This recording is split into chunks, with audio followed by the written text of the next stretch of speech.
Hey Marvel fans, I'm Paul Hill, sketch card artist for Upper Deck, and you are listening to the Marvel Card Collectors Podcast.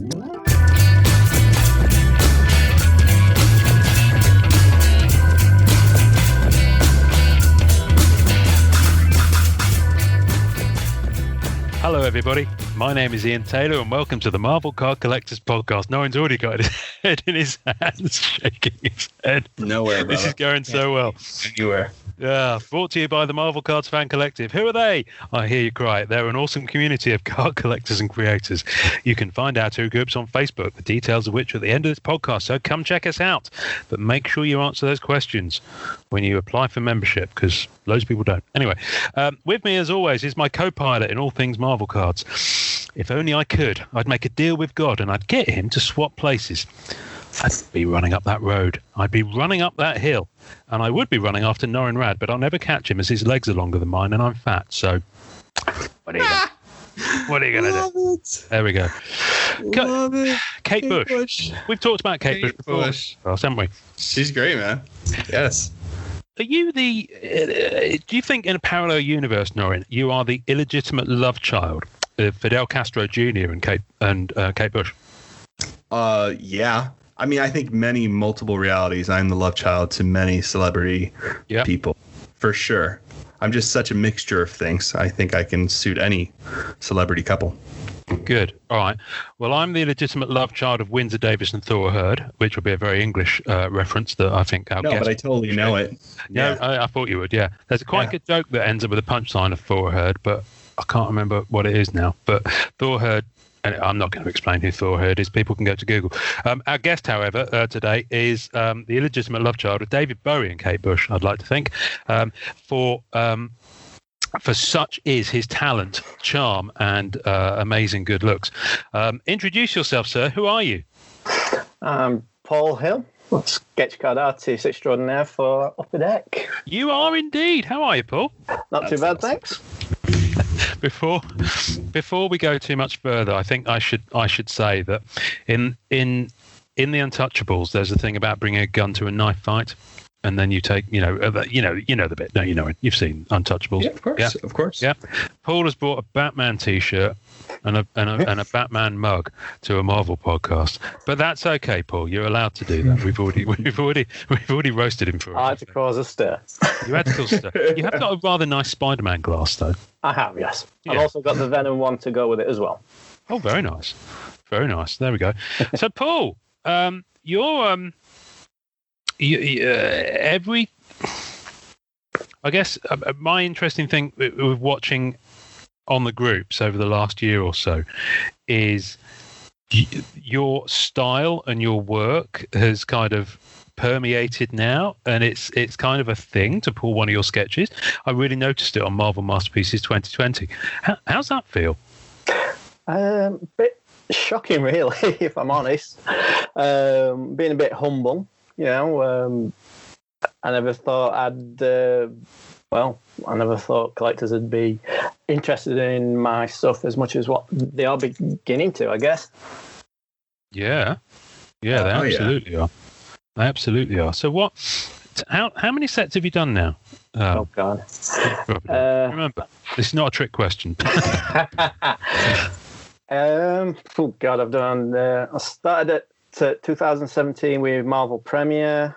Did a fair few MCU sets, so 2 Avengers, Deadpool, Spider-Man Far From Home, Marvel Masterpieces, as you've just mentioned, the 10-year anniversary one for MCU. Oh, the MCU. Yeah. And just on the recent Marvel Ages, which you did a podcast on last. Mm-hmm. Nice. Listen to that one. Thank you very much. Oh, thank you. Marvel Anime, which I think that's probably where everybody started seeing my style a bit more, or started noticing my name a bit. Yeah. Oh God, how many is that now? I've probably counted mentally at least 10, maybe there. That's a fair bit of work. A lot of work indeed. And would I be not expecting you to breach contract and name any, but can we expect to see any of your sketch cards on future releases that might be coming down the pipe? At the moment, no. Okay. I've actually not been in touch with Upper Deck since Marvel Ages came out. So, okay. Right. I know there's a few sets in the pipeline. I know a few collectors have reached out and said, "Are you working on certain ones?" That seems to have slipped through the cracks. But I've just had to turn around and say, "No, unfortunately not. Not at this point." But we've got that. We've got that many artists working on sets. Maybe they just don't need us all in one, all at one time. Possibly. Honestly, It's not unheard of. I think between the Marvel premiere and the Marvel Infinity War, I think was the second set I did, there was a massive sort of time gap between communications. So in that case, I mean, I am keeping busy. I'm doing sets for other companies and other franchises as well. Nice. So branching out a little bit. Good. I don't mention them because it's a Marvel podcast. No, you can. I was only pulling a leg about the Batman thing. No, you can. Please do. I mean, yeah, we're all for. The way I see it is if people hear this and they dig your stuff and they go and seek out those other cards in other sets, then it only helps. So feel free to pimp away. Well, okay. I did the recent set for Cryptozoic Entertainment for their 10th anniversary Bob set, so their mascot. Yeah. I've done. I just worked with Richard Parks on his Ultraman sketch card series that's just come on Kickstarter this week. Nice. That's cool. Obviously, I'm working with Bianca Thompson, who's also an Upper Deck sketch card artist, with her Back to Retro series as well. Oh, right. Okay. Yes, I've seen so many people on that. Yeah. Lots of us doing those as well. They look like a ton of fun. They are. In fact, from an artist point of view, I mean, they're all a lot of fun. It's just a way to stretch your muscles and try new things. And I mean, I'm always going to love drawing Marvel characters anyway. I've got quite a few sketch card commissions as well from collectors in the group, so probably get a few more of them popping up as well. Cool. That's awesome. I might as well just pimp the YouTube channel that I've got as well, because I do a lot of sketch card videos on there. Please. No, listen. I was going to give you the opportunity to pimp away at the end, but let's start with the pimping, and then we can get it out of the way. And then, I saw the one you did. Yeah, I saw the one you did for Venom, and that was sick. Oh, cool. Yeah, I've got a few of those. I did. I started the YouTube doing videos. Sorry, not the YouTube channel itself. I did videos back when I was doing Marvel Ages, so I stuck a few of those sketch cards that are actually in sets. I've done a few videos for those. Of course, with doing commissions for people, I've asked them permission if I can do videos of my process. Everybody seems to be asking how I do my processes, so I thought best way of doing it. Yeah. No voiceover, fortunately. I don't think anyone wants to listen to my tones. Well, we'll put a link to the YouTube and your Instagram on the and also Twitter. You're pretty active on all of them, actually. I've noticed. What's the Webhead Wednesday thing that you do? Is that just your thing, or is it a number of artists do that? A number of artists do that.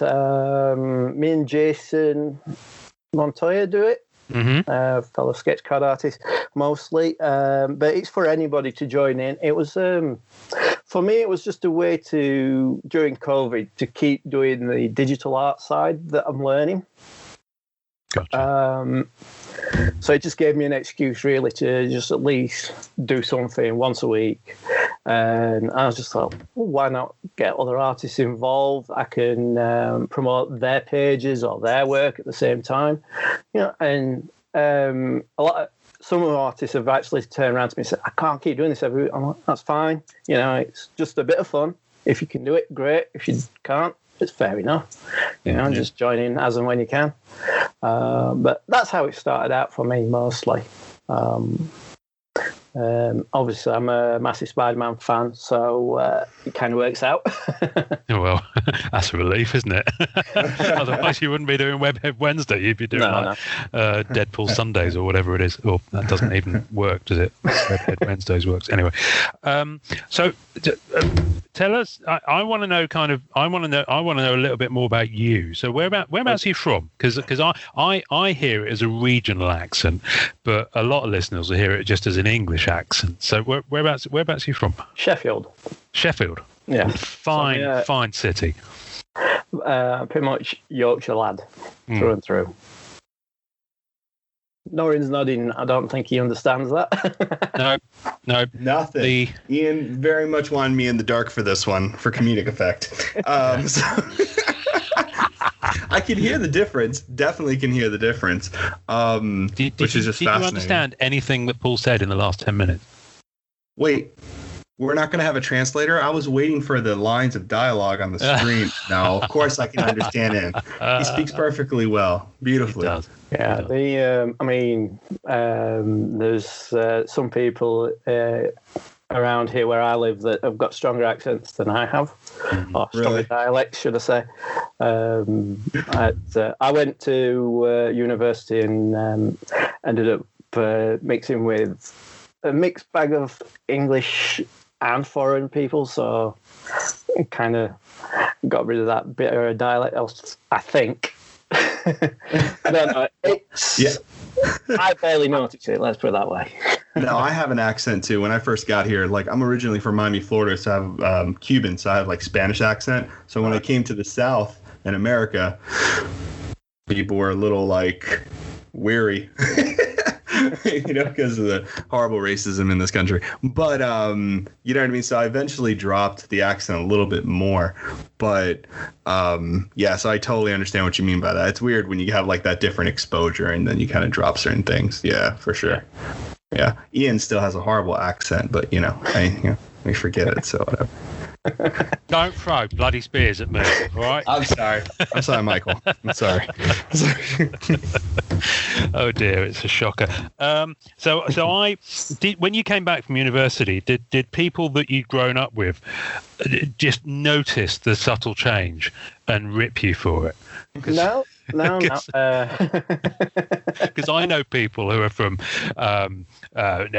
Newcastle, for example, the Geordie accent, or people who are from Liverpool region with a Scouser accent, and who I went to college with, and they frequently used to come back after the holidays and say, the first day people were just taking the piss out of me because they said that my accent had gone, which is quite funny. So what do you?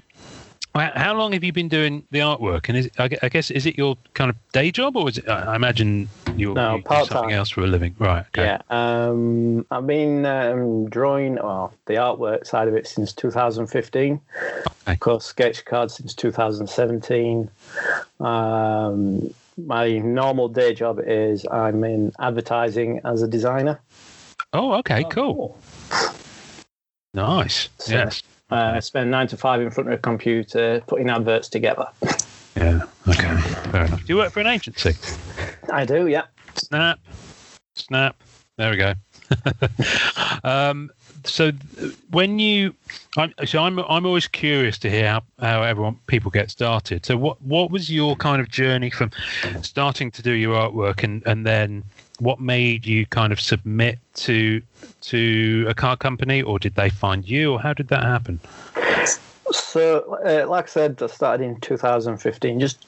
I've always been interested in art and comics, and I always wanted to dabble in that sort of arena. So, about 2015, I started going to cons and, seeing other artists and, what they was doing, whether it was indie comic books or how they presented themselves. And then about 2000. Yeah, it were about 2017. I got contacted by Upper Deck. I never chased after them. I just noticed that by about that point, I'd made enough contacts or friends within the art community that I noticed that either they was doing sketch cards for fun or fan art, or they'd started announcing that they'd got work with Upper Deck and Marvel.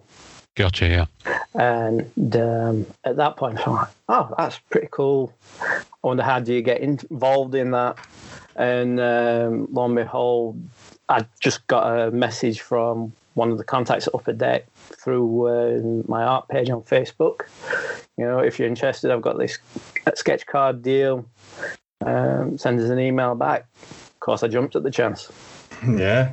Wow. That's all right. Well, it's always nice when they come to you, isn't it? Yeah. I mean, don't get me wrong, I've had to apply for certain jobs as well over time. So it's swings and roundabouts in that sense. Yeah. Good. Well, it's funny because I first heard of your art. I mean, we follow each other on Instagram with Sketch Card Hive and stuff like that.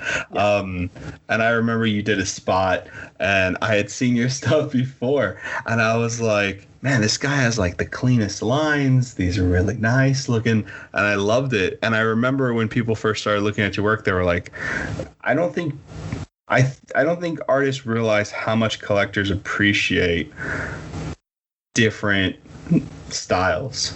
You know what I mean? Yeah, and I think that's what's so great about anime. And you said you were getting more attention on anime than you had on previous sets. But, you know, an anime suits your style beautifully, even though you had to do some changes for it, you know, in the work and the scaling of the bodies and everything like that. But, you know, I don't think people realize how much collectors love to see, like, cool looking stuff, you know, like Katie Cook, Lodo also is another one. You know what I mean? Like, just having all these different styles is really great. And I like how you have different characters. Like, you seem to go off on these kind of like weird, you know what I mean? You don't always pick the standard kind of top tier characters. Yeah, which I really appreciate. Is that come because you're a comic book fan, or you go on these deep research dives on Google and to look at these obscure characters? It's a bit more of because I'm a comic book guy, I know a fair bit about the characters. I've got shelves of books basically on Marvel characters and DC, to be honest. So that's awesome. Massive encyclopedias. But the thing for me is I like the challenge. You know, I can draw Spider-Man in my sleep if you want, but, you know, give me a character that I've never drawn before. It's like, you know, how many people or how many artists, whether sketch card or otherwise, will draw Spider-Man. Same goes for like Venom or Wolverine. Yeah. And at that point, you know, I'd love to draw those characters every single time, but even I get a little bit bored of it. So I like to change it up a little bit. I think when I did the Marvel 10-year anniversary set, what I decided to do with the MCU stuff, I always tended to go for characters that had been in the films, the comic book versions. And at that point, I'm like, well, I've already drawn Iron Man a few times. What can I do? Well, I'd not done him in his first Iron Man suit, you know, the silver one. I'm like, the Mark 1. Yeah.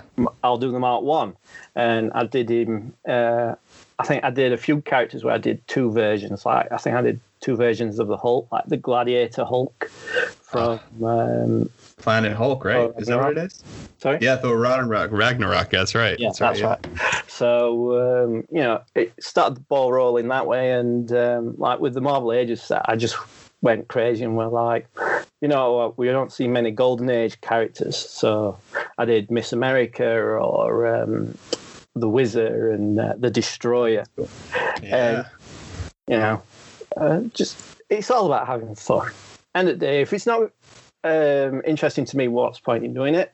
Mm-hmm. But as well, I think with the Marvel Ages set as well, I actually listened to what the groups were saying, you know, collectors themselves, and, you know, what characters. I've not heard of that character. Do a quick bit of research. add him to the set. Well, cool. We appreciate that, man, and I think that's why.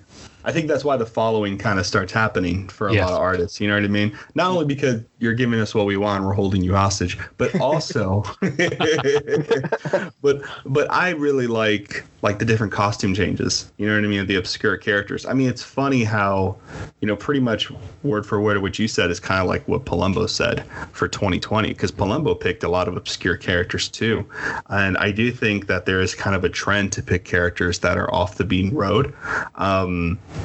Which I think is really great. But I also think it's really smart that Upper Deck had contacted you to do both MCU and comic book based sets, published sets, because your style can very much drop into both, which I like a lot. You know what I mean? I don't think. I'm trying to think of other artists we've spoken to that have done a lot of MCU sets.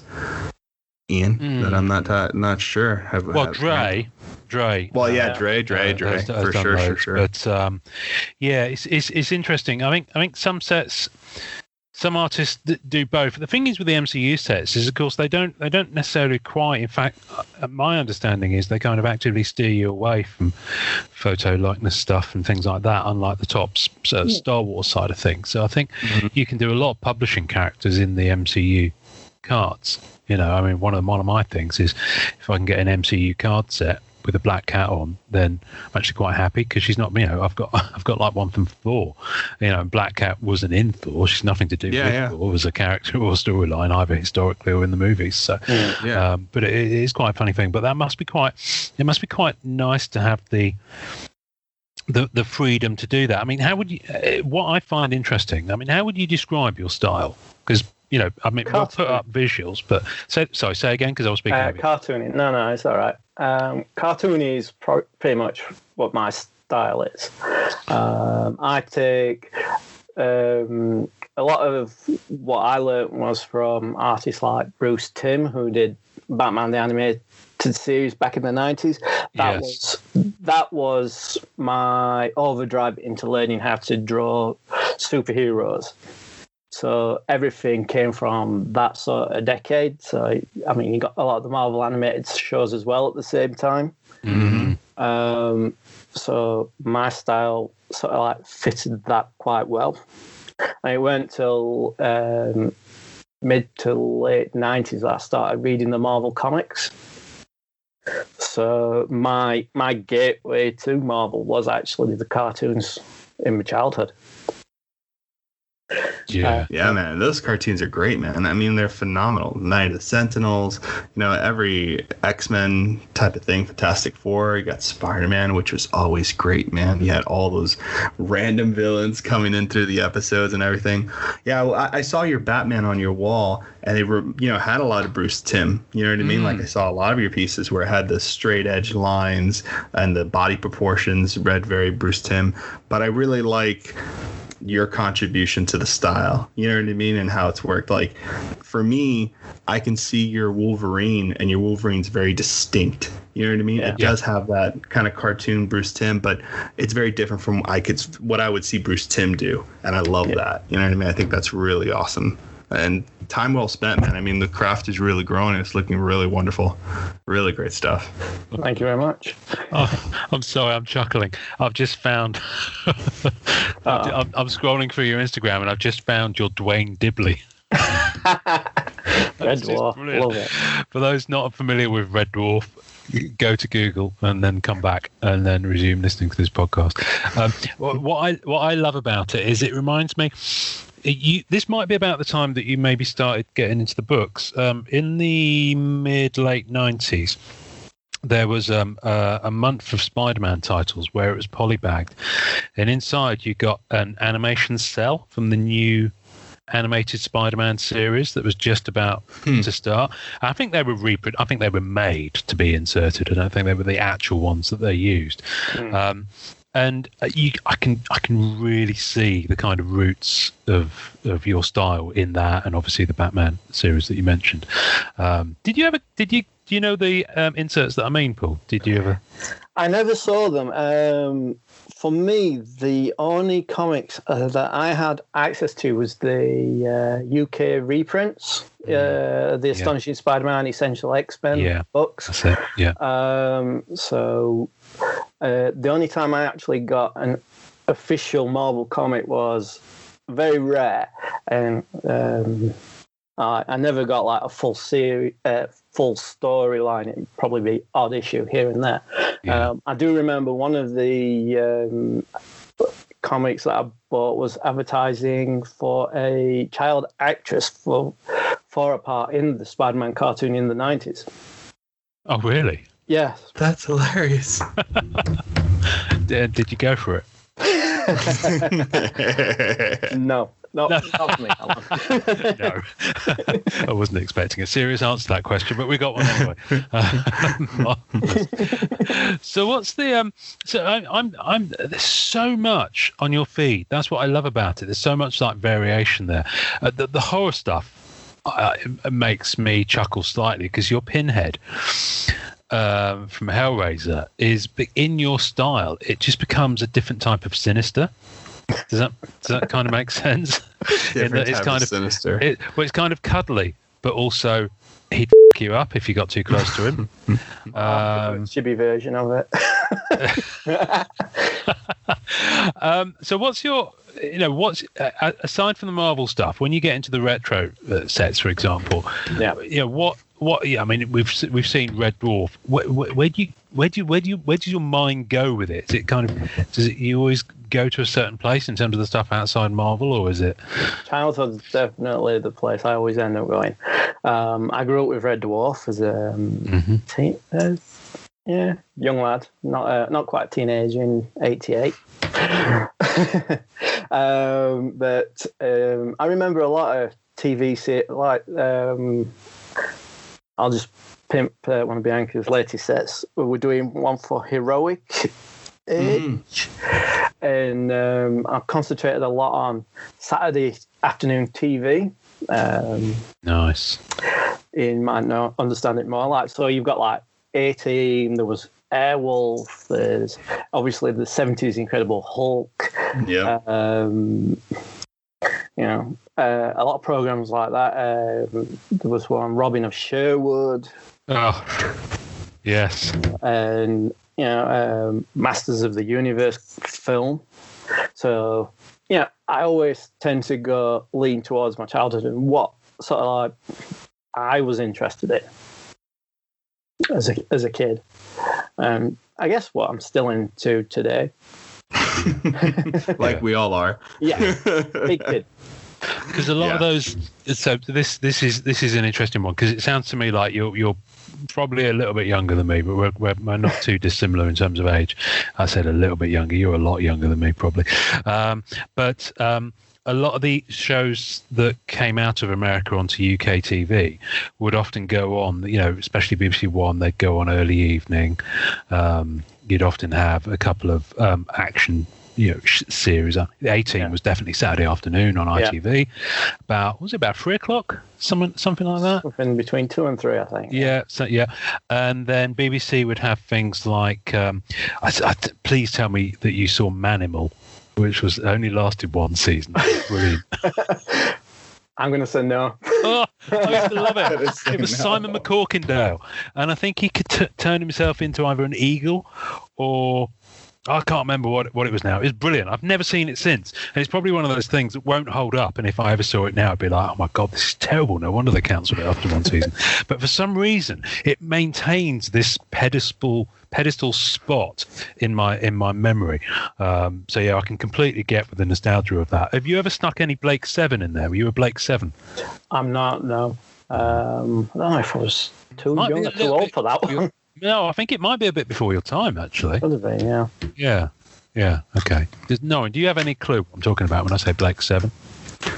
Blake 7, no. So, like, my weird, obscure would probably be people who were born in 85 who remember, like, Biker Mice for Mars.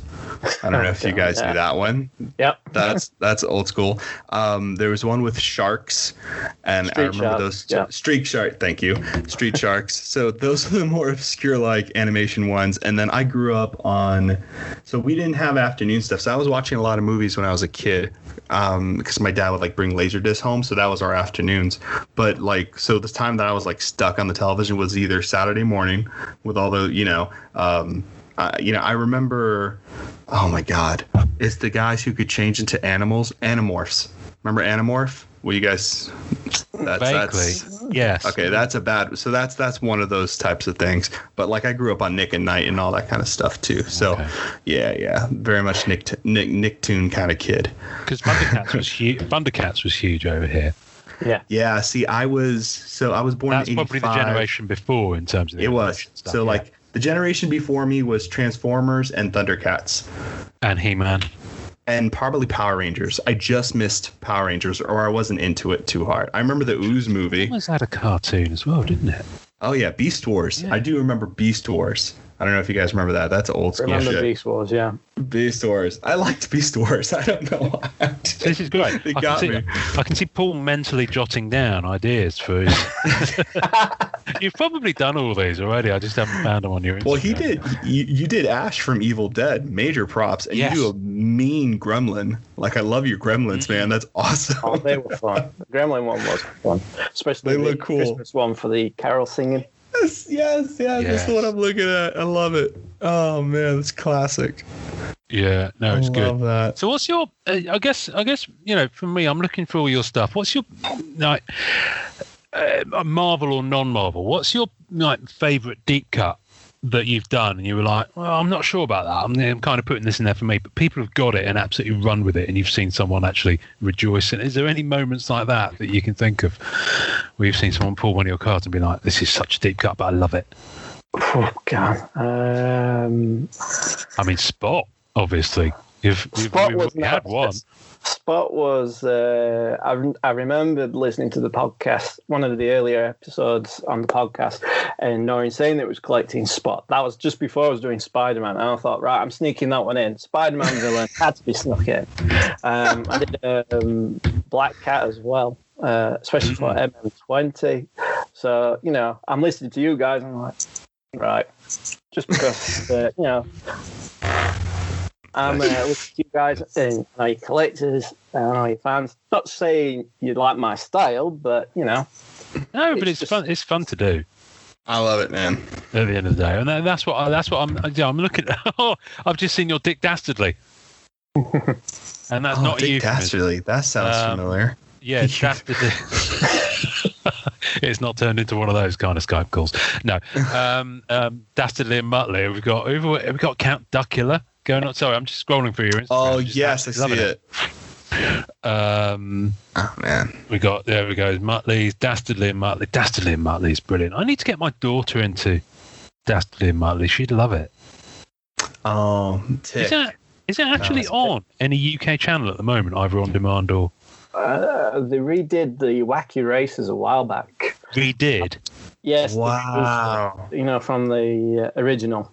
Yeah, I'm not sure about redos. I think I've not watched the redo, but I'll definitely rewatch some of the older ones. It's like when Scooby-Doo had Scrappy-Doo come in. There's Scooby-Doo you can define by either before or after. After Scrappy-Doo. Yeah. Let's move on. That gets controversial there. I get heated when I think about that. On your, I love your Judge Dredd. Oh, my daughter's really gotten into. Sorry, just because I saw it, I'm flipping around all over the place here because I'm just loving it. Captain Caveman's on there. Love Captain Caveman. I love drawing Captain Caveman. Yeah, he's just such a fun character to draw. Just the idea that he looks like a giant hairball with arms. It's just. I think that's why I love drawing sort of like animation style so much. You can exaggerate and play around with style a little bit here and there. Yeah. It doesn't have to be photorealistic, and you can, like the idea of superheroes have usually got them big square jaws. And I think the Judge Dredd one, one of the Judge Dredd ones, second one with from a sketchbook, it's got like this massive sort of like chin that sticks out from the helmet. I'm scrolling back up to it now because I saw it and I was like, that's perfect. It's really good. I love that about Judge Dredd, man. It's so good. And a huge dimple right there. I love it. Yeah. He's got the dimple. I love your Muppets as well. Good grief. I was about to say something and it's completely gone out of my head. My train of thought has left station. Norrin, back to you while I try and remember what I was about to say. Oh, boy. So we got a little bit of your origin story. I was looking at the art and obviously distracted some of your influence. So what's been your favorite set so far to work on? Like what group of sketches, what kind of, what group of characters, what's been something you've kind of like, you're like, oh man, that was a good one to do. I got to do something like that again. Well, for me, what sticks in my head's got to be the Deadpool set. I don't know if you guys know, but Deadpool's a character that's on the banned list. Most sets we're not allowed to draw the character unless we are given permission to do so.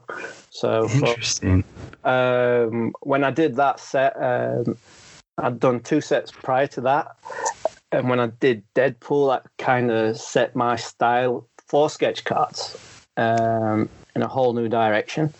I think at that point I got a bit more confident and a bit more comfortable in what I needed to do for that sort of set, even down to the colors that I used. Yeah. Wow.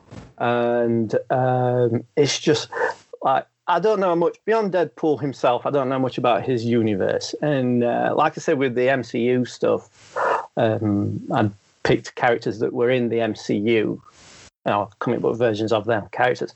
For the Deadpool set, for me, it was a deep dive into the world of Deadpool characters that sort of like revolved around his world. Right. I think I had one of the collectors in the group actually pulled one of my Deadpool cards, and he asked me, I don't know what character this is. Even I had to re-look him up and do a bit of research. I can't remember. But I love it. Massive deep dive into the world of Deadpool.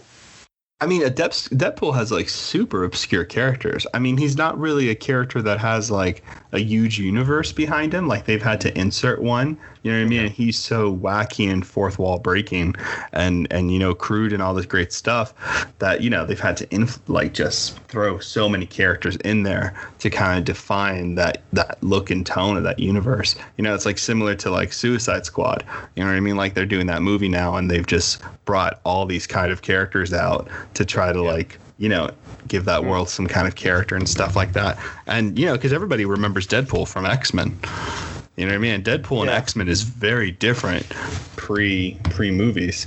You know what I mean? Like in the comic books, he's very different type of character at that point. Yeah, I mean, for the sets, it's so easy to go down the X-Men route of characters.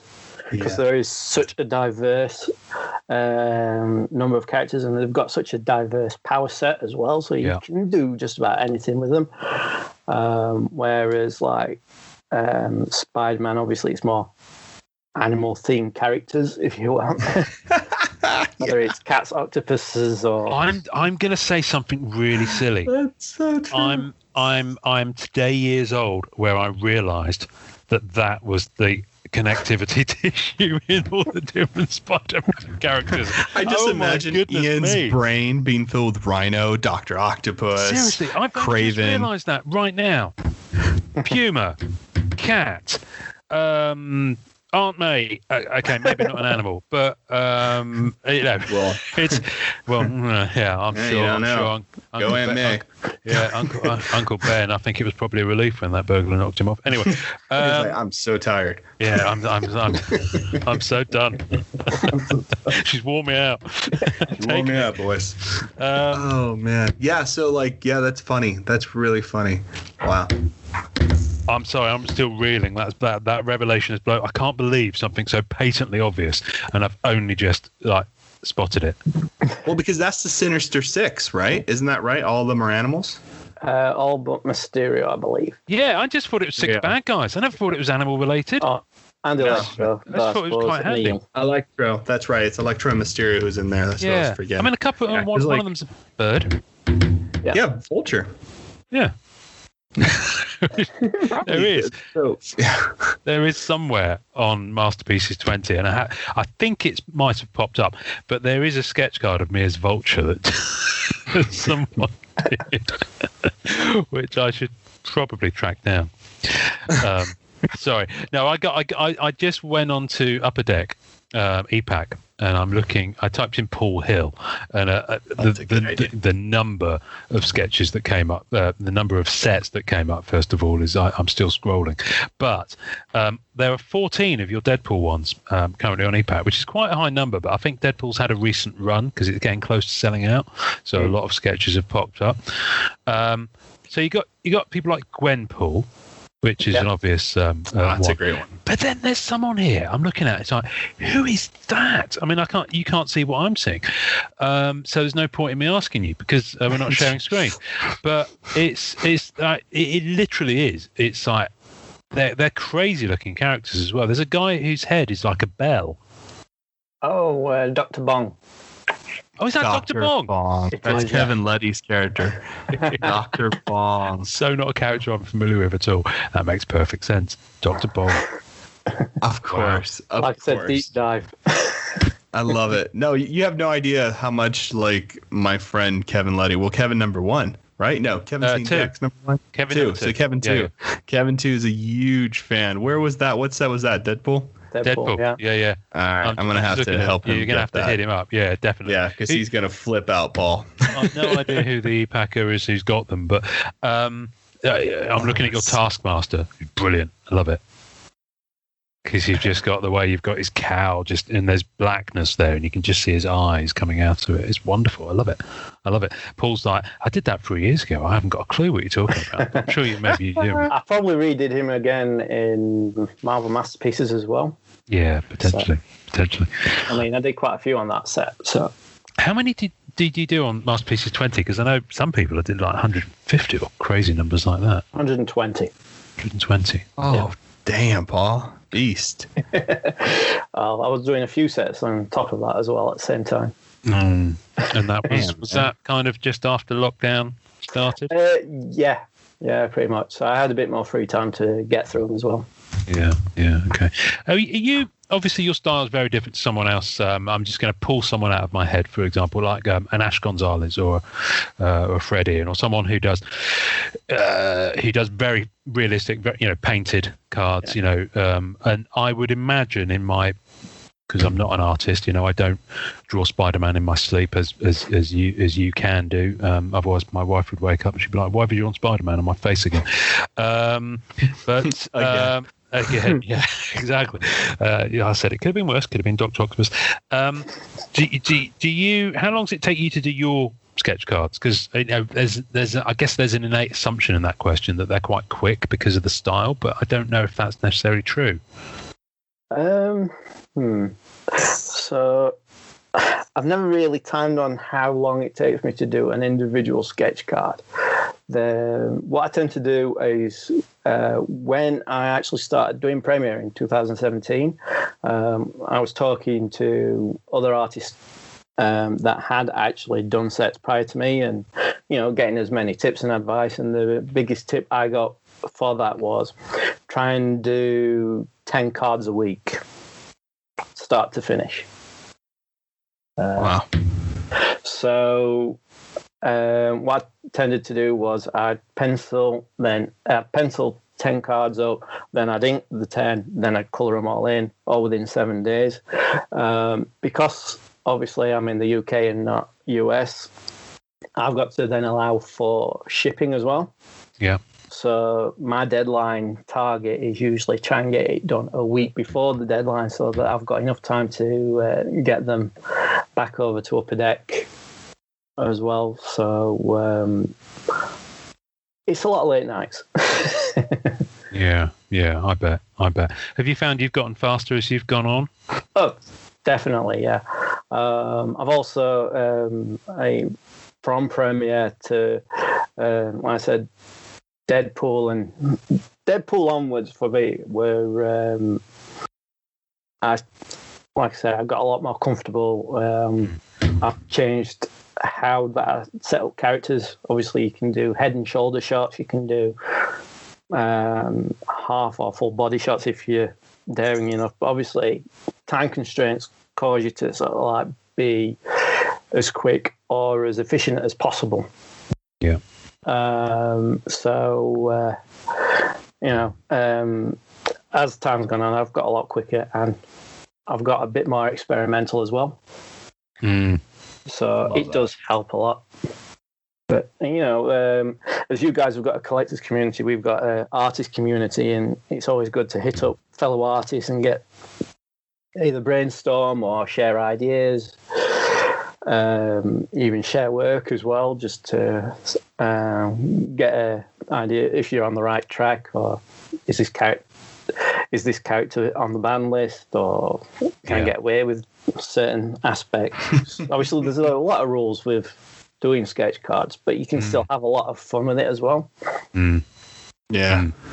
We do need to start a list of like when everybody got banned, like when certain characters got banned and everything like that. We keep trying to do it, but it's hard to find like an original contract all the way when the bans really started with probably 2007, right, Ian, where they stopped doing zombies and stuff like that. That's where the bans started getting more consistent. And then in 2013, I think, like 2013, 2014, because of the well, that was the whole Fox and that was the whole licensing thing, which is basically Marvel just going, right, okay, you, we're just going to stop putting the character in the comics so that your properties don't get any oxygen.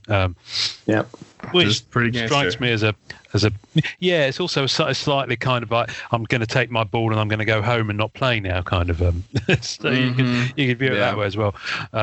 It is bizarre because every time, I have had sight of one of these lists, and it runs like hundreds of characters, and a lot of them are super obscure. And when you dig into it, you realise that was a character who just appeared once in Fantastic Four 67, for example. But they list all those like character of the weeks in some of these. So if you've got an entire property like Fantastic Four that was, for the longest time wasn't allowed, I think that's possibly about to start easing. It's crazy and that's why the list gets so deep, because I think it may well be that they had people trying to get around it by saying, well, that's a really obscure Fantastic Four character, I'm going to put that character in. So, but can you imagine compiling that list somewhere deep within the vaults? There exists a list of all the characters that solely are attached to that license for that character. It has to be. You have to organize that. Yeah, I mean, there are Marvel. I love that. I would love to see what that massive list looks like, because, I think that's great. It's a good way of organizing it. Anytime any kind of organizing or anything, I'm just like, yes. Sounds to me like a lot of that list could quite happily exist in Paul's head with your encyclopedic. At that point, I wish. I mean, I still have to, double check the list. If I come up with an obscure character, like for example, to me, Inhumans, are Fantastic Four characters, and that's how I associate them. Yeah, they're not on the banned list. Interesting. If Upper Decks listens to this, they'll probably put them on the band list. I don't know. To be honest with you, I think it's Marvel to do it. They just have to say yes, sir, no, sir. Damn it! But I mean, last year between Marvel Masterpiece 2020 and Marvel Anime, The Punisher got banned. Yeah. And there were a lot of us that had drawn Punisher in those sets. Some kind of got slipped through cracks and got approved. Some did not. Some artists were halfway through drawing that character and were like, "What do I do?" Yeah. When you get stumbling blocks like that, it can frustrate an artist. Yeah. So obviously, every artist is aiming for 100% approval, 100% return. And, you get stories where full sets have been from artists have been banned for whatever reason. They're never told. Yeah. But when you get that odd character, and you're like, it's really done this really great character sketch card of this particular character, whether it's Punisher, that's one of others that have been banned recently, Shang-Chi or Mandarin, and then all of a sudden you get it back and it's like, I actually had 3 that were banned from Marvel Masterpieces. Oh, what rejected? Rejected of yours, yeah. I mean. Okay. Yeah, the characters got banned in between approvals. Ah, okay. So it was a bit out of my hands, but yeah. Do you find you get a lot of rejections? I wouldn't imagine your style is massively controversial or booby. It seems to be the latest one. We see a lot of put it this way: a lot of the lady characters that you could do 10 years ago, you probably couldn't do in the same way now. No, that's true. I would say I'm not exempt from it. So, I'm not going to say I've got 100% every single time. But yeah, take it on the chin, move on to the next set. Yeah, of course, because it's nothing about the style, obviously. It just has to do with, what people are looking at, like, protecting their IPs and all that kind of stuff, obviously. So then I have to ask the big question, right? What's a couple of band characters you're excited to see come back into sketch cards? I think I'll follow Andre's list. He wanted Apocalypse. I'd love to see Apocalypse unbanned. He's a really fun character to draw, and to put him onto a sketch card would be fantastic. And your style as well. Yeah, with that chin and that lip, that would be perfect. That's a good one. Yeah. I'd love to see the Fantastic Four unbanned. Seriously, just if you scroll through my Instagram feed, I think I did a sketchbook piece of The Thing. Yes, I did. I love that one. And I had so much fun doing Ben Grimm, and I've got to do more Fantastic Four characters. So to be able your line work is so clean too that the rocks look so like textured, like you did, like it looks so good on there. That's awesome, man. Oh, I've just found it. Oh, I love that. What's that? June Toon? What's June Toon? No, not that one. It's a black and white one. Oh, grayscale if you want. Oh, okay. No, I like your black and whites. Yeah, no, I just stopped on the June Toon because I can see Dogtanian in there as well. Yeah, which is a wonderful, wonderful deep cut. I'm still scrolling to find this thing, so carry on. I'm looking for Paul Hill's thing. Man, it's such a shame, dude. I can't wait for sketch cards to be okay for doing like ink stuff and black and white stuff. Yes. Because I love your black and white stuff, man. Like the Daredevil you did in the rain, that looks good, man. That looked really clean. Yeah, I like to see more inks because that's what I'm always a huge fan of when I see people's like inks. You know what I mean? Even though you're great colors and you're really great with shadows and all that kind of great stuff, but I don't know. I'm always a fan of whenever I see anybody's ink work. You know what I mean? Do you think they'll ever allow that to come back? Or because I know it's full color now that they kind of asked for. It was my understanding. I mean, I think if they do like a special insert sketch card series where it's just blue line pencils or ink type of thing, you know what I mean? If they did, like, they brought Deadpool out of the ban list to do a single set on that, why not do a black and white, chrome set if you want? Oh, that's a nice idea. Upper Deck product people. Here we go. Marvel black and white. Marvel Chrome. Marvel Chrome. Chrome. Yeah, let's throw it out there. Let's see what they. That has to be coming soon. Yeah. Well, let's. It checks in the mail if they pick up one. No of those. kidding. I think you might have got yourself. This is the dream team right here. Yeah.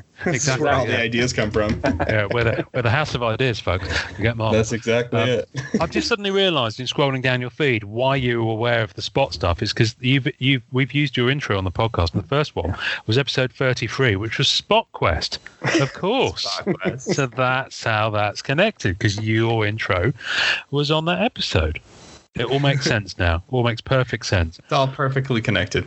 It does, and I've just spotted your Heisenberg from Breaking Bad as well. Yeah, I love doing that. That was good.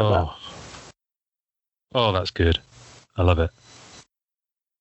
Anyway, sorry, I'm going. It's the thing. If I start looking at people's Instagram feeds while we're recording, I generally find I stop because I'm just spending all my time looking at the art rather than talking to the person I'm talking to. So I will stop doing that. Although one thing I will say, I was looking on again, I'm on Upper Deck, and I looked at Masterpieces 2020. And there's 30 of your sketches visible on that. And it's interesting seeing the different kind of the way that you've obviously your anime were a lot of chibi style, which looks like it was a ton of fun for you to do because that was a bit of a the Marvel anime was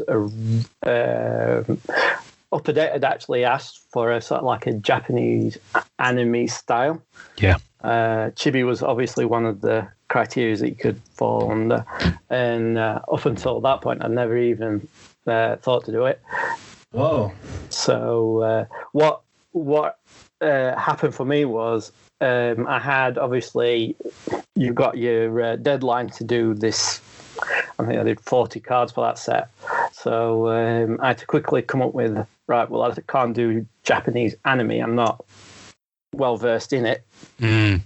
And I just researched chibi style artwork, and I'm like, well, you know what?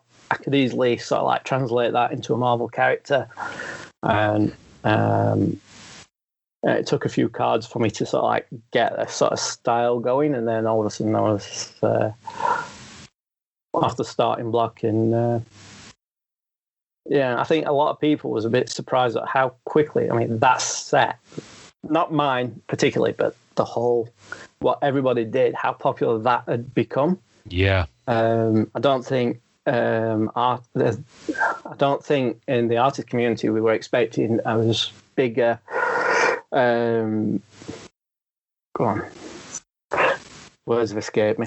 Happens to us all the time. God. Blanked. I mean, it took everyone by. I think it took everyone by surprise. Well, the set had a mass appeal. Yeah. The set had a mass appeal that I think a lot of people. I mean, Ian and I talked about it, I think, right before it was coming out. Like, we had a nice conversation about it. And I remember saying with Ian, where we were just like, I think people forget how often collectors actually want a different spin on their characters. You know what I mean? They want diversity in their collections. And I think people forget that sometimes. And I'm not surprised, the anime set did so well. I opened a box, Ian opened a box, right, buddy? Yeah. So we both, you too. That's right. That's right. So it was really awesome to be able to kind of like, you know what I mean? Like have something fresh, have something new. And the box experience was great too. And all the sketches, I think everyone would agree that all the sketches in anime were all very like really well done. I think everybody, I don't think anybody had any complaints for anime sketches. Regardless of the style of the Regardless of style, I think everyone who's pulled one has been like, that's a really solid sketch. It's all hits, no filler. I think, and that's across the board. And they're sought after as well. They tend to be again, regards to the artist, because they don't fall one per box like Masterpieces did. On my first box, I pulled an anime sketch by Trey Baldwin is the artist. I've subsequently traded it, but it was such a wonderfully stylized and well executed piece. It was wonderful. I think it's like 2 to 3 per case or something, but lovely pieces, man. Yeah, people go nuts for them. But so it's interesting. So obviously you've got and I love I'm just looking at it now, your Dr. Octopus chibi style, for example. It's just hilarious. It just makes me laugh. And I'm not massively a chibi fan, but these are the nicest ones I think I've laid eyeballs on. But what I find interesting about your Masterpieces ones is you've got to, and some artists do this that we've spoken to. They might have a slightly different theme, or they might choose to do them in a certain way for each set. I'm looking at your Masterpieces ones, and a lot of them have got quite a dark background with kind of like a bit glowy around the character's head and shoulders. Is the best way I can describe it.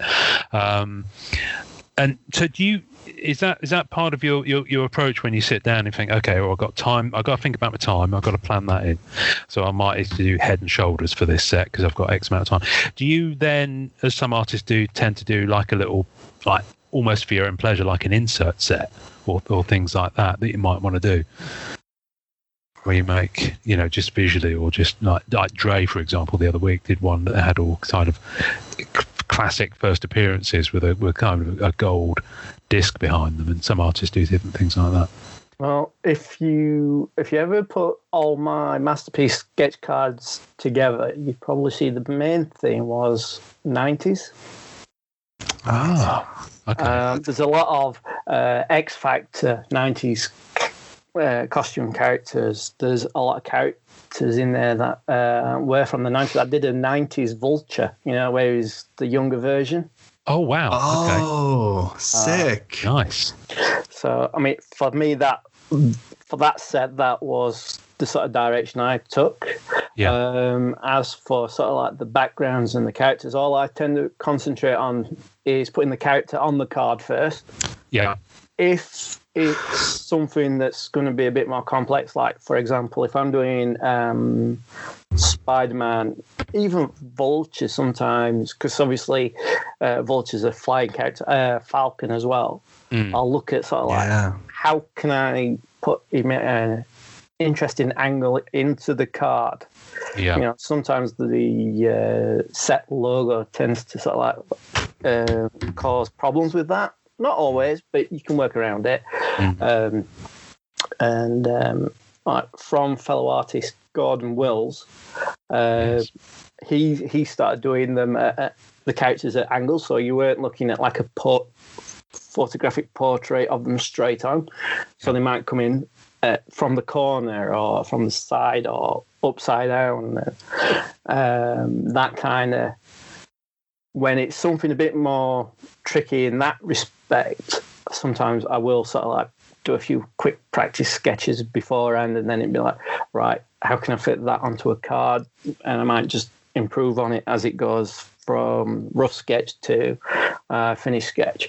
A lot of the commissions that I do now for collectors, I will send them a number of rough sketch ideas. Okay. Different poses or different costumes, depending on what they've asked for. And I'll be like, you pick which one you prefer. And between that rough sketch and the finished card, there may be tweaks in between. Yeah. Whether it's asked for by a client or if it's something that I've just decided, you know what, it works better if I do it this way. Right. I think it's good practice for anybody who does APs. You know what I mean? To see a couple of thumbnails for the person who's commissioned, and then they can pick 1, 2, or 3 and move on. At the end of the day, you're doing any commission that I work on. I'm always doing the work. It's what they prefer. Yeah. All right, yes, I might have a little bit of an input, but at the end of the day, it's what they want, and that's the sort of general idea that I go with. Well, you're being commissioned to create something for someone else, aren't you? Yeah, exactly. Yeah. It's only like doing the same for working for Upper Deck, really. Yeah. We're not allowed to use realistic guns. You can't have guns pointing the straight on at the viewer if you want. So you've got to come up with an interesting way of doing that as well. Yeah, you do. You have to work around that stuff. I mean, and body pose. What I'm always impressed by sketch card artists, just to bring it full circle, especially with your work, Paul, is that I like the composite. Like I always like the body positions. You know what I mean? I always feel like body positions is the thing that kind of trips so many artists up, and it's what I always appreciate when someone brings a new pose into it. You know what I mean? It doesn't feel like it's a pose that I've seen on a statue or I've seen on a front cover. You know what I mean? It's nice to pay homage to things and stuff like that, but like I like seeing the different ideas. I like seeing the creativity behind that. You know what I mean? That for me is always really interesting. Yeah. That's what I always appreciate about this stuff, because especially looking at your like 3/4 pieces and stuff like that, when you do full bodies, like you had a sketch on here with Archangel, and I love that. Is that the chibi one? Yeah. I think so. I think it has to be that. Yeah. Sorry, I moved away from the page because I was getting distracted like Ian was. Sorry. Let me move away. Well, I just went down a little rabbit hole here of looking at your masterpieces one, because I realised that one fellow on EPAC has got 18 of your masterpieces sketches. Wow. So he's clearly a fan. What a beast. And in there he's got Scarlet Spider, but the original kind of Ben Reilly. Yeah. You know, with that blue kind of tunicky thing he's got over the top. So it's very nice. He's got Silver Samurai in there. You've got very 90s Wolverine in there. You've got very 90s Jubilee in there. You've got Hulk in a suit. Who's that again? Mr. Fix. That's it. Yeah. Good bit of Fing Fang Foom. Yeah. Is the one with the big green head, is that Leader or Mad Thinker? Leader. Okay, yeah. Good. Leader. Nothing to do with Gary Glitter. Sorry. Who else you got? You got very 90s Colossus. I love them. They're really good. They're really fun. They're really cool. Especially the ones with the ones I really like there are the ones with the darker background. And you've done your Taskmaster again in that one as well, which is very similar to that one from the early set. So. Yeah, no, they're cool, Paul. I like where your head's at with these. I like your style. It's growing on me an awful lot as I'm looking at it, and I'm kind of thinking, okay, did you do a Black Cat for Masterpieces 20? I'll be blowed if I've seen it. I did. It's not an EPAC, that's for sure. Someone's probably hiding it. I feel like the spot was Deep Six because I can't find it either, and I'm just like, no. What it is, people have become aware of the fact that there are characters and they're hiding them from us, and they'll suddenly bring them up at $500 price tag. Like, look what I've got. After this episode, hey, guys. So what's next? I mean, obviously you're not working on any current Marvel projects as we talked about. So what's next for you? You've got the you've got that Kickstarter that you mentioned. Tell me about that again, and we'll put it on the tasting notes. Just doing I've just finished the Back to Retro 4 for Bianca Thompson. That's the Heroic set. I'm doing some more Ultraman cards for Richard Parks. And that's the Kickstarter, yeah? That's Kickstarter that's on again at this moment in time. And I've got a few future sketch card projects down the pipeline, which I don't know if I'm allowed to mention just yet. Fair enough. So still in early stages. So from a sketch card point of view, that is where I'm at. Cool. That's awesome. You mentioned before. Do you do? Some artists do these on a regular basis. Do you do like a sketchbook, or have you ever put out a sketchbook of your work? An actual published one? Yeah. Yeah, like kind of a lot of artists self-publish a sketchbook that you know, I've never done. Art book, I suppose, is the term. Yeah. I've not done one of those yet. It's kind of. I've always got ideas on the back of my mind on what I want to do in the future. Like I said, when I first started drawing again in 2015, because I had a massive break between doing it as a teenager to 5-6 years ago. God. My first initial idea was create a comic book sort of universe. Nice. That was my initial idea, and then sketch cards has actually taken over my life in a really good way, really. Not in a negative, but in a positive way. But obviously, a lot of what I'm doing is not my own thing. Right. So what can I put into an art book at this point? It's like, do I keep doing all the sketch card thing, or do I take time out and put some work, put some art together to create an art book or sketchbook, or even a comic? You know, I've still got those ideas in future, but time is limited, unfortunately. Yeah. I hear that. I think creatively, if we all did what we wanted to do, you could earn a living from it. You could do it full time, I guess. And some people do, and you never know, Paul. It could happen. You never know. I know you spoke to, when you interviewed Andre Dries Studios. Yeah. He was on about Comic-Cons. He'd not done one as at that particular point. Obviously, we were still in lockdown. Before all this, in 2019, I was looking at the same idea because I've never done a con with my own artwork as well. So I was looking into it as well. And I think it was 2019, I actually met a few sketch card artists that I'd never seen on the con circuit. Oh, wow. So, you know, you always meet artists that are doing comics or Marvel artists that are working on Marvel Comics, DC, whatever. But I'd never been to a Comic-Con where sketch card artists were actually selling sketch cards. So, you know, seeing them guys, I just spent hours just talking to them. Forget everyone else. I was talking to these guys and just seeing how they were, you know, just talking about sketch cards collecting and what they were up to, and you know, just it's all about getting ideas on how I can move forward. Yeah. As well. Yeah. I think with the resurgence of cards and how big it's getting is that, you know, I do think when all this stuff is over and it's safer and people are vaccinated and all this kind of stuff, I think there's going to be a real resurgence. And I hope to see Dre and you at cons and stuff like that. You know what I mean? I know you're across the pond, as they say, but you know what I mean? I'm gonna have to plan a trip with Ian or something, because you guys don't have many cons over there, right? I know it's not like a huge thing. Yeah, it's certainly not as big as America. I mean, there's a big one in London. There's a few in London every year. It's about 2 or 3. They are getting more and more. They are. Okay, cool, good.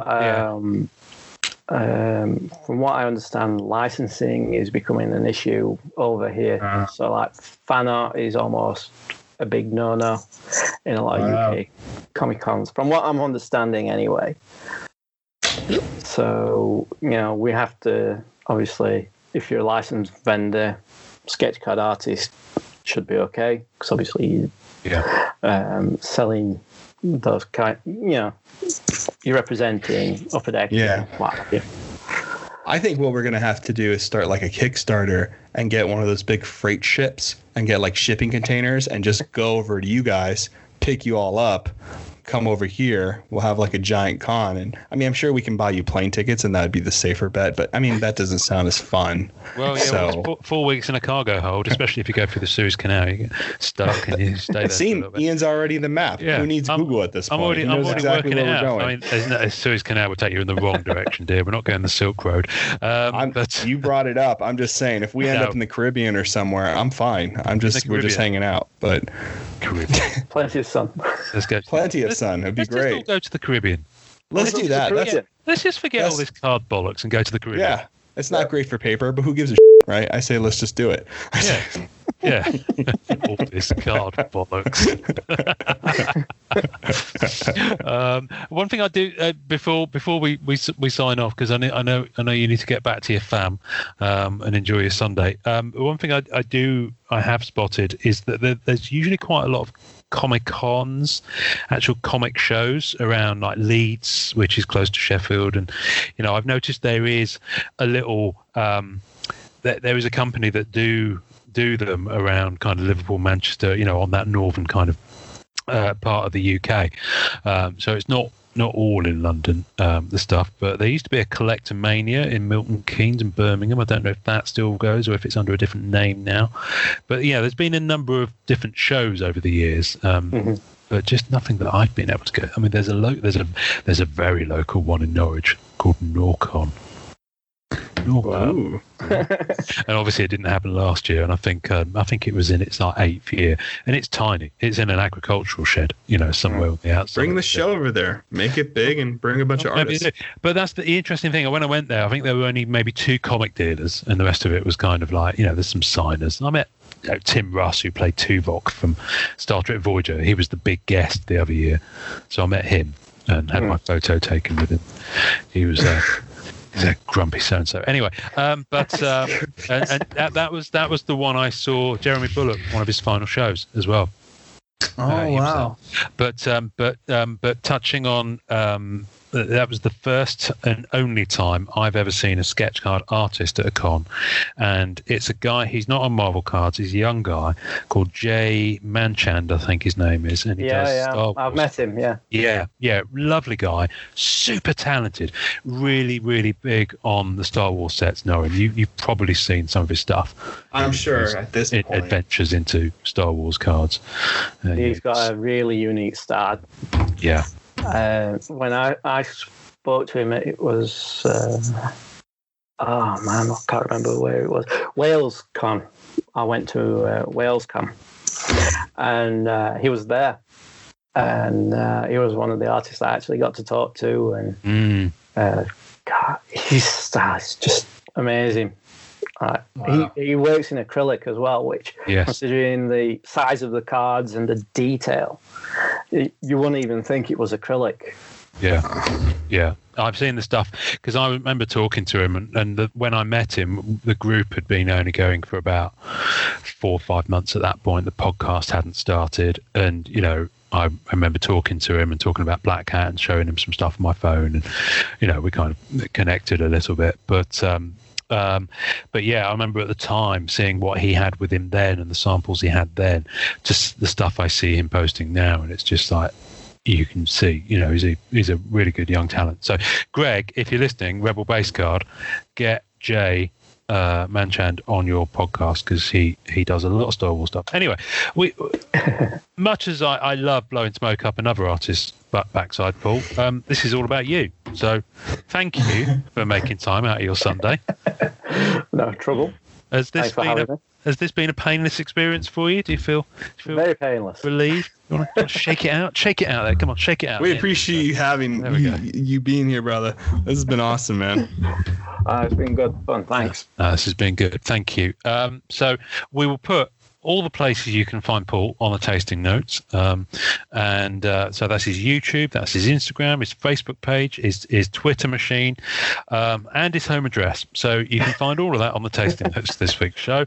And I guess at this point, Paul, it just means there's one more thing to say on this podcast before we let people go off and enjoy their day. Enjoy collecting. Yes. Awesome. Lauren's looking with disapproval. It's not happy collecting, but okay, we'll just deal with it. It's fine. It's okay. Thanks for listening to the Marvel Card Collectors Podcast. Visuals and tasting notes for each episode can be found on our Facebook page. You can subscribe and leave us a voicemail via our home on anchor.fm/MCCP. We're also on iTunes, Spotify, and all major podcast platforms. Please take a second to subscribe, like, and review our show wherever you get your podcasts. Our podcast can be found by Googling @the MCC Pod, which will also find us on Facebook, Twitter, YouTube, and Instagram. Our Facebook community is at MCCW, Marvel Card Collectors Worldwide, and MMC, Marvel Masterpieces Collectors. The great music we use is called Rocket Power by Kevin MacLeod. Thanks to the collectors, artists, and creators who support the Marvel Cards Fan Collective. We'll see you next time, and remember, it's a small hobby but a fun one. Make mine Marvel and enjoy collecting.